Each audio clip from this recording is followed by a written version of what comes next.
حدیث میں آیا ہے کہ پیغمبر اسلام حضرت محمد صلی اللہ علیہ وآلہ وسلم نے فرمایا، یعنی تم حسد سے بچو، کیونکہ حسد اسی طرح نیکیوں کو کھا جاتا ہے جس طرح آگ لکڑی کو کھا جاتی ہے۔ اسی طرح حدیث میں آیا ہے کہ آپ صلی اللہ علیہ وآلہ وسلم نے فرمایا، یعنی کسی بندے کے دل میں ایمان اور حسد جمع نہیں ہو سکتے۔ حسد قاتل ایمان اور قاتل انسانیت ہے۔ حسد کا نقصان یہ ہے کہ وہ آدمی سے اعلیٰ ایمانی کیفیات کو چھین لیتا ہے۔ حسد اس میں رکاوٹ بن جاتا ہے کہ آدمی کے سینہ میں وہ دینی جذبات پرورش پائیں جو اس کو اللہ کے قریب کرنے والے ہیں، اور جس کا انعام اس کو جنت کی صورت میں ملے گا۔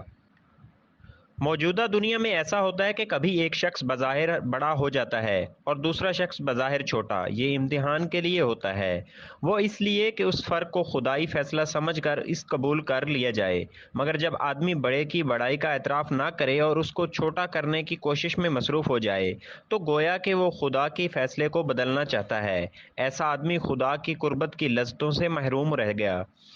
حقوق العباد کے سلسلہ میں سب سے بڑی نیکی یہ ہے کہ آدمی کے دل میں دوسرے انسانوں کے لیے شفقت اور ہمدردی کا جذبہ ہو، مگر حسد آدمی کے اندر سے انسانی ہمدردی کا جذبہ ختم کر دیتا ہے۔ اس کا نقصان اس کو بدترین صورت میں ملتا ہے۔ وہ اس حدیث کا مصداق بن جاتا ہے، یعنی اللہ اس آدمی پر رحم نہیں کرے گا جو انسانوں پر رحم نہیں کرے۔ قرآن مجید میں تقویٰ کی علامت یہ بتائی گئی ہے کہ کسی سے دشمنی ہو تو تب بھی آدمی اس کے بارے میں عدل و انصاف کی بات کہے، مگر جس آدمی کے دل میں کسی کے خلاف حسد اور جلن ہو اس کے بارے میں انصاف کی بات کہنا اس کے لیے مشکل ہو جائے گا۔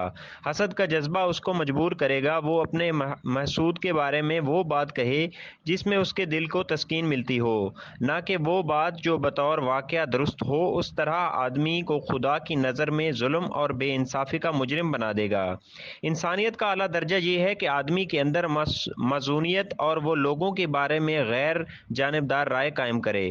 وہ معاملات کو حقیقت پسند نظر نہ آئے تو دیکھ لے۔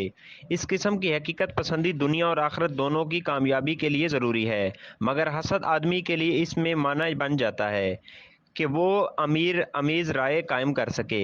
حسد آدمی کے اندر متاثر ذہن پیدا کر دیتا ہے، اور متاثر ذہن کے ساتھ آدمی کبھی کوئی بڑی ترقی نہیں کر سکتا۔ حسد بلا شبہ خود حاسد کے لیے سب سے بڑی محرومی ہے۔